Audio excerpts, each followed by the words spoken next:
I call the Kitty Hawk Town Council to order this Monday, January 7, 2019, at Kitty Hawk Town Hall. It is now 6 p.m. We have quite a few folks. Glad to see everybody come out. Always happy to see folks later when they look at this, maybe on television. Would you join us with a moment of silence and the Pledge of Allegiance, please?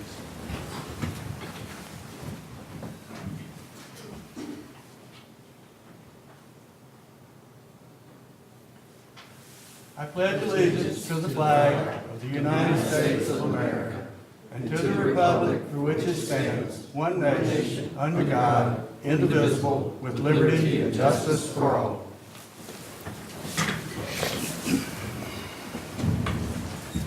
All right, next on the agenda is approval of the agenda. And I'm going to pull consent agenda 6C for some discussion that we need to talk about. All right? Having said that, I motion to approve the amended agenda. Does it have a second? Second. All right. All in favor? Aye. Opposed? There are none. Next, we have oath of office for Councilwoman appointee Tina Tice.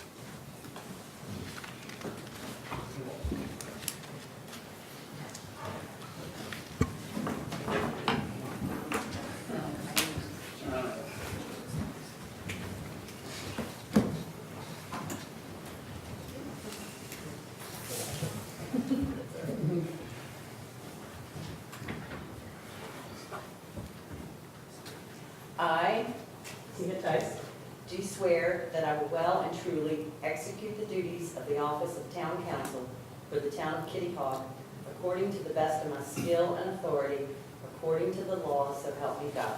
I will. I, Tina Tice, do solemnly swear that I will support and maintain the Constitution and laws of the United States and the Constitution and laws of North Carolina, not inconsistent therewith, and that I will faithfully discharge the duties of my office as a council member for the town of Kitty Hawk, so help me God. I will. Okay, congratulations.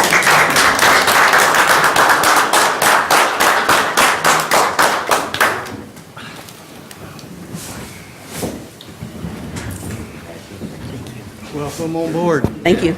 Do you want to say anything before we start? I just want to say thank you for this opportunity, and I look forward to working with all of you and with the citizens of Kitty Hawk.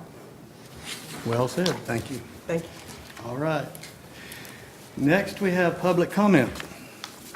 Lynn? No one has signed up. Nobody signed up. All these folks, nobody signed up. All right. Does anyone wish to speak? We have two at the beginning and one at the end. No one? Let the record show no one came forward. All right. Consent agenda.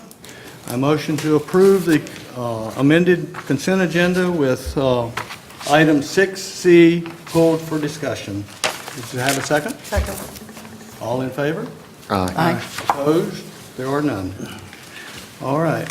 Having pulled that, next we'll go into what the discussion is about. Now, it has to do with putting culverts on Tateway.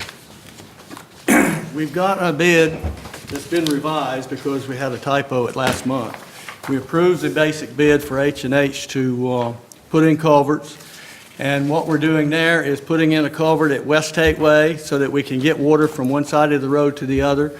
We also have to put in culverts across the Albemarle Eye Center because there are two drive inputs there, but no way for water to flow down to where we're putting the Tateway thing.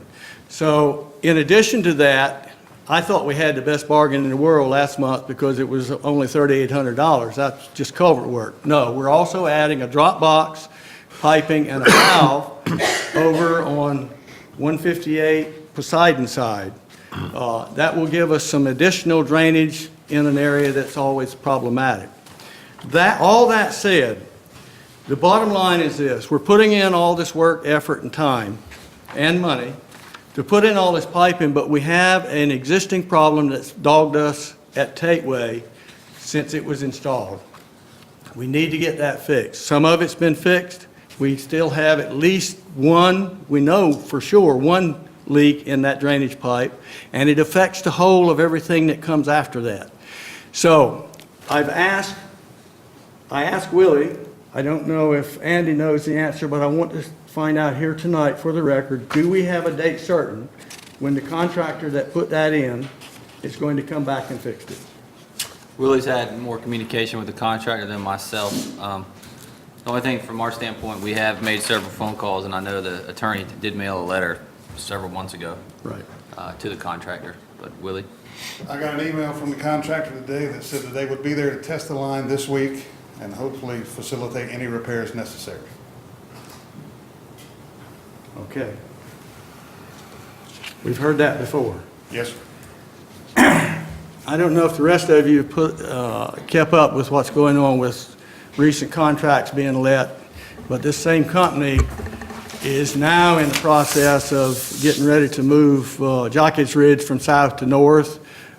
They just won a big contract with Nag's Head to do some outfall work.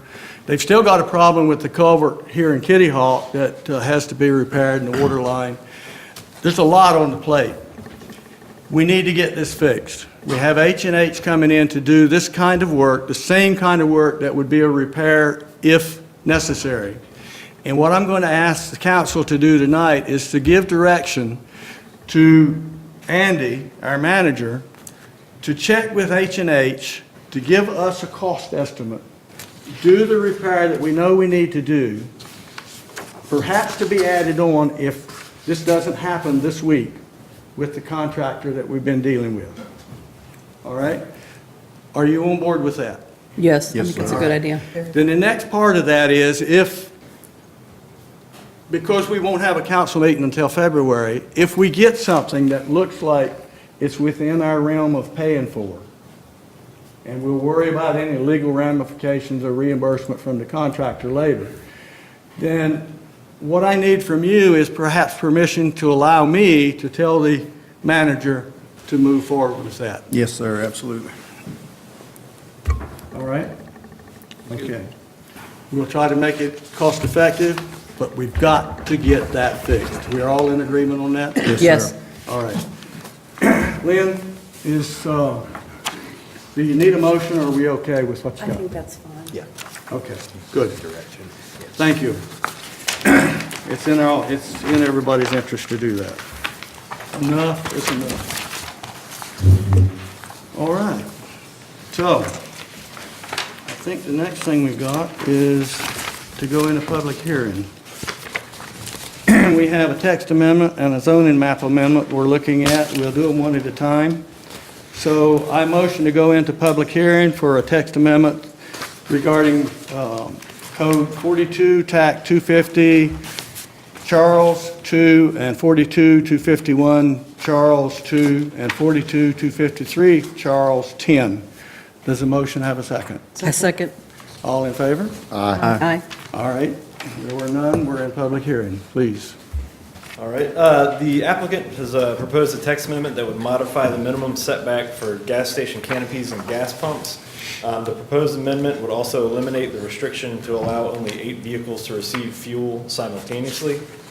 You can see in the proposed text, the bolded area, the current setbacks from right-of-ways for gas station buildings, gas pumps, any structures is 75 feet from the right-of-way. The applicant has requested for the setback for gas station buildings or canopies to be reduced to 30 feet from the right-of-way, and no portion of the gas pumps would be any nearer than 40 feet from any right-of-way. Currently, the zoning ordinance allows for gas stations as a conditional use in the BC2 district, provided that certain setback requirements are met. As I mentioned, these setbacks go beyond the minimum structure setback requirements for the district. The NCDOT driveway manual states that the gasoline pump islands that are parallel to a pavement edge shall be a minimum of 25 feet outside the highway right-of-way, and setbacks for gasoline pump islands that are not parallel to the pavement edge shall be a minimum of 50 feet outside of the highway right-of-way. So currently, our requirement exceeds the minimum requirements by having a 75-foot setback regardless of the alignment of the pump islands. When this proposal came to the planning board, after some discussion with the board, it was their recommendation that To avoid confusion with the DOT manual, that the setback be reduced to 50 feet from any highway right-of-way versus the 40 feet requested by the applicant. The recommended setback of 50 feet from the right-of-way would be consistent with the DOT minimum requirement for pump islands that are not parallel to the right-of-way and would continue to exceed the minimum requirement of 25 feet from the right-of-way for pump islands that are parallel. And also, at staff's recommendation, in an effort to keep the ordinance consistent, the planning board recommended extending the modified text amendment request to the BC1 and BC3 districts, which also allow gas stations as a conditional use. So you can see below there, I've just added that proposed language in for all 3 districts there. At the November 15th, 2018 meeting, the planning board unanimously recommended approval of the modified text amendment to modify the site requirements for gas stations as a conditional use in the BC1, BC2, and BC3 district as noted in the staff report. With that, I'll turn it over. The applicants are here if there's any questions for them as well. Okay. Before we ask for any comments from the public, do you have questions of Rob? No, sir. And just so we're clear, once we go out of public hearing and we make a decision without any further questions, it's the law that they passed a couple of years ago. All right? So if you have a question while we're in public hearing, it's the time to ask them. What is the what is the distance from the right-of-way for the existing structure that's there?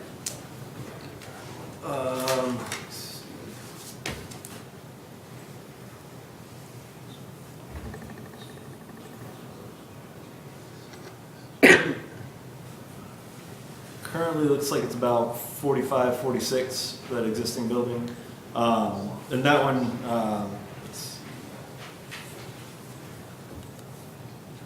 so that building being built in 1958 was long before the town's code, so it's a non-conforming structure right now. Right, just kind of hoping to put it into perspective with that. Thank you.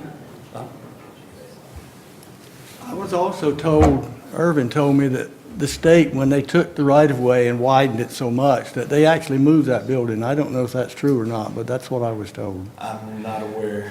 I'm not sure I that don't. building's sitting where it was. Is that not true? I don't remember that ever happening. I don't remember it not. All right, it's immaterial with what we're doing tonight.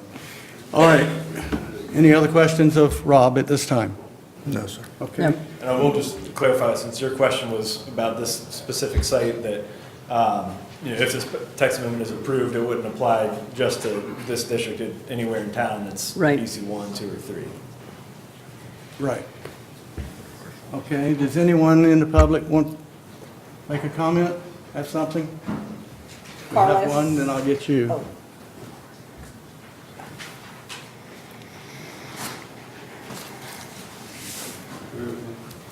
Carlos Gomez, not coming as an engineer, but I was asked what I thought about this. Our business is in Kitty Hawk, and I thought it was pretty appropriate. Through the years, we've been dealing with this property over and over and over, and it's just been sitting there, and nobody's been able to do anything. It's a great resource for the town. It's just sitting there and not getting any better. It's a service. I understand a convenience store would be here. It'd be fantastic for that area. People have to go a very long way to get, the goods of a convenience store, gasoline. So, as a planner and engineer, I think it's just a great thing for the town to have there. Simple as that. All right, Thank you. thank you. Thank you, Carlos. You raised your hand? My family owns the property right behind there. The only thing we would be concerned about is how far it would be from the rear property. Yes, the one you just highlighted. So right now, the building is about 5 to 7 feet from our property. We would just be concerned how close it would come to our property. That's all. The building, which building are you talking about? The one proposed or? No, not the one proposed, I know it has to be in a different spot, but the one that's there now is about 5 to 7 feet from our property. Okay, Rob? So the minimum rear yard for structures in that district is 20 feet. So any structures that are built will be 20 feet from this rear property line. A minimum of 20 feet. More than what you have than what's there now. Right. Okay. Anyone else? There was a letter. Is it from your folks? I talked to do you need to go back up? That's for the, Yeah, was that, was actually in the next public hearing. that's in the next? Yeah. Okay. Is that from my mom? Yeah. You don't Okay. need to read it. I talked to Eddie. It was a rumor. It's been cleared up. So we thought something else was going to happen there. Spoke to Eddie today. We're fine with what he wants to do there.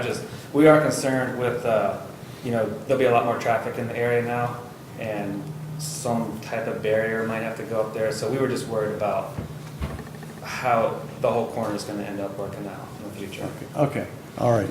Well, that's good. yeah. I do have a question for Rob, just to clarify for this gentleman that because it's commercial property, it's going to have a vegetative buffer on, between him, is that correct? In that area. Vegetative buffer is required between commercial and residential uses. So this is too commercial, so Right, and no not buffer? necessarily any requirements for a buffer between two commercial uses. Okay. That's something that could come up in the conditional use permit discussions, but there's no set requirement for it. Okay, thank you. And like you said, that's not part of what we're doing. Right now, we're dealing with gas pumps and the 50-foot. Anyone else? All right, now, if the state's good with 50 feet, I'm not sure why we wouldn't be, I will say that. So if you have a question about that, then ask it now. If not, if you have no further questions, Eddie, I'm sorry. The planning board's motion was 50 feet to the poles and 30 feet to the canopy. We're fine with that. Thank you. Okay. All right. Anyone else before we go back into regular session? All right. Let the record show no one else indicated to come forward. I motion we go back into regular session.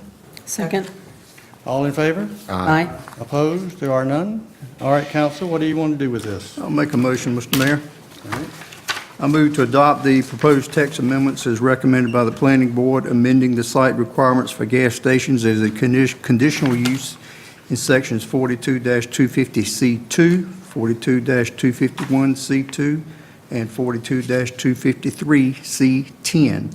Town council finds a proposed text amendment is consistent with the adopted Campbell Land Use Plan and finds these amendments to be in the public interest. Does it have a second? Second. All right. Any discussion? Hearing no further discussion, all in favor? Aye. Opposed? There are none. All right. All right, next we go into the other part, a zoning map amendment at 6100 North Crowtown Highway, and it's basically to classify as a planned commercial development. I motion we go into public hearing. So moved. Second. All right, all in favor? Aye. Opposed? There are none. All right, Rob.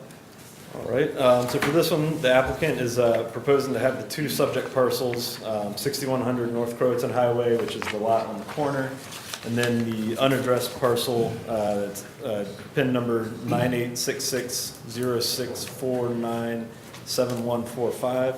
That's the larger parcel to the rear. To have them both classified as a planned commercial development, PCD. Just wanted to point out that classifying a parcel as a PCD is not the same as a traditional rezoning. The PCD and PUD districts are overlay districts, in which the underlying zoning district does not change, but the classification of the PCD allows for greater flexibility of the developer. The permitted and conditional uses that are permitted in the underlying zoning districts remain the same. But the PCD district does allow for a few additional conditional uses as well. And since the underlying zoning district does not change when classifying a parcel as PCD or PUD, spot zoning is not a concern with this particular proposal.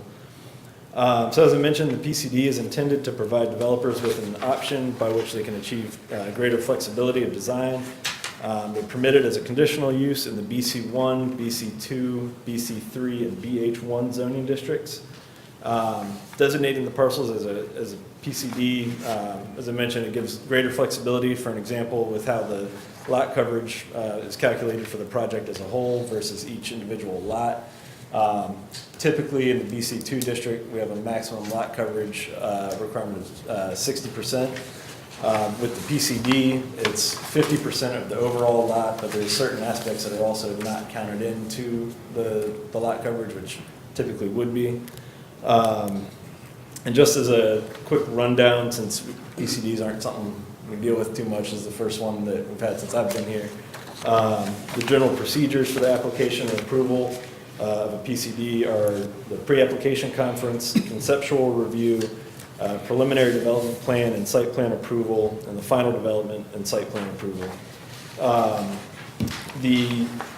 The applicant had requested to waive the pre-application conference, which is allowable per section 42-415B.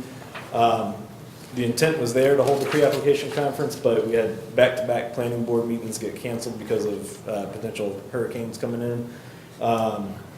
So at that point in November, we moved ahead with the conceptual review for the PCD. The planning board approved with modifications that conceptual plan. And the board also recommended approval of the zoning map amendment to designate the subject properties as PCD.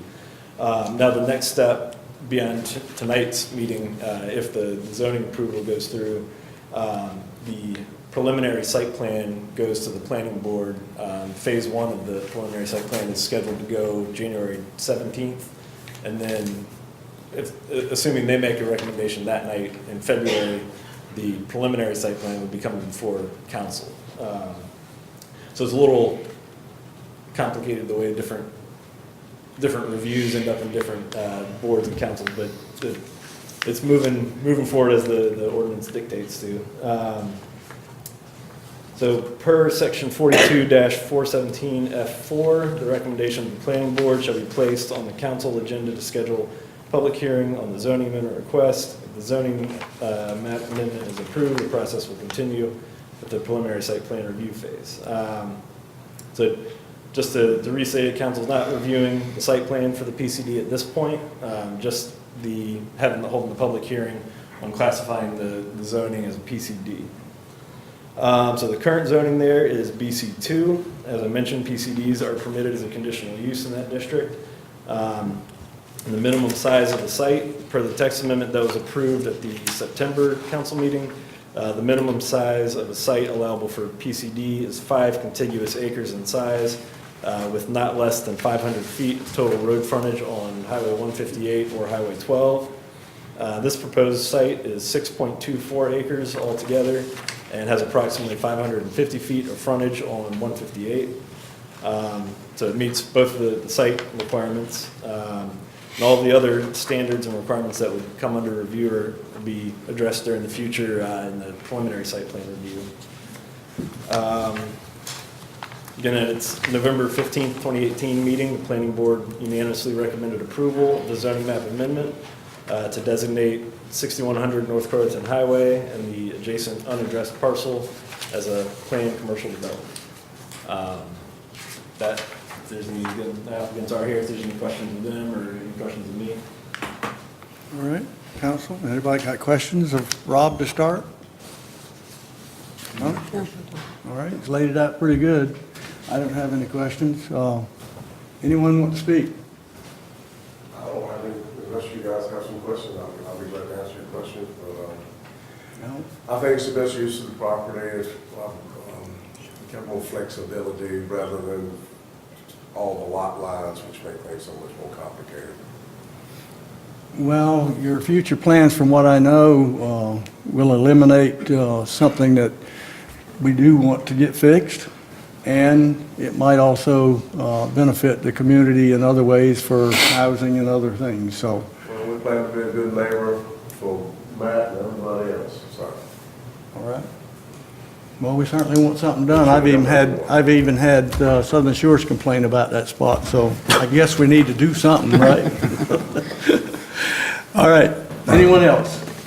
No one? No more questions? I motion we go back into regular session. Second. All in favor? Aye. Opposed? There are none? All right, council, what do you want to do with this one? Mr. Mayor, I move to grant approval of the application to classify the properties at 6100 North Crowtown Highway and the unaddressed adjacent parcel, PIN number 9866064971145, as a planned commercial development. Town council finds that the proposed overlay district is consistent with the future land use plan and Kitty Hawk's adopted land use plan. My second. All right, any further discussion? Hearing none, all in favor? Aye. Opposed? There are none. All right, go forth and do wonderful things.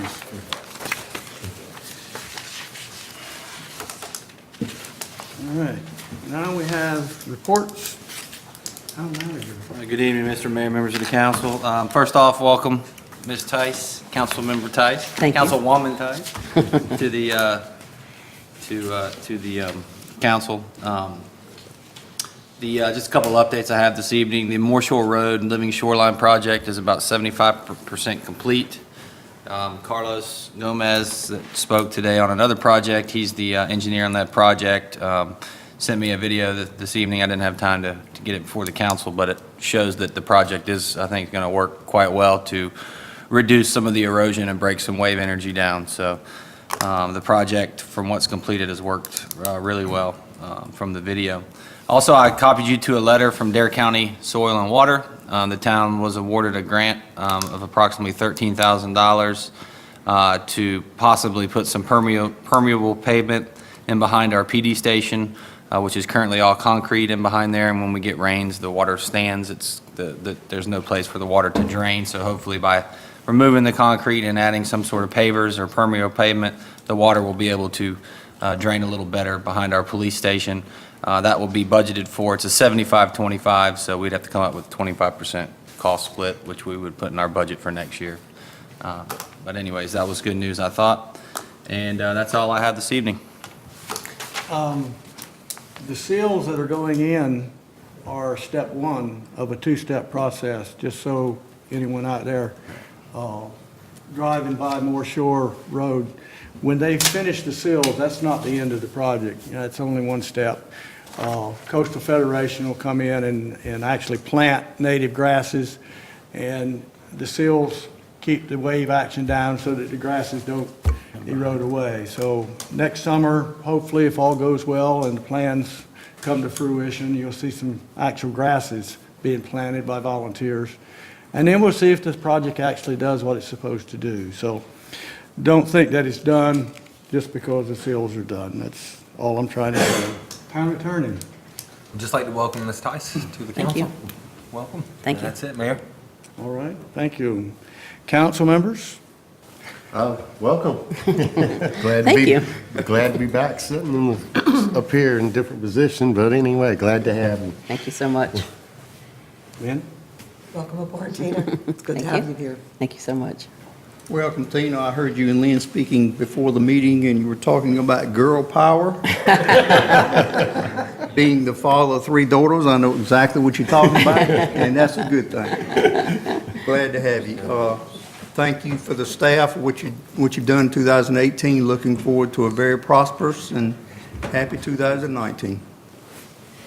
Well, we certainly hope so. Welcome aboard, as everyone has said. Look forward to working with you. And it's assumed you will run this coming year? All goes according to plan, yes, sir. You go. All right. And I don't have anything else tonight either, so I think we're going to wind up here fairly good. Looks to me like it's public comment time. Anyone? Let the record show no one raised their hand.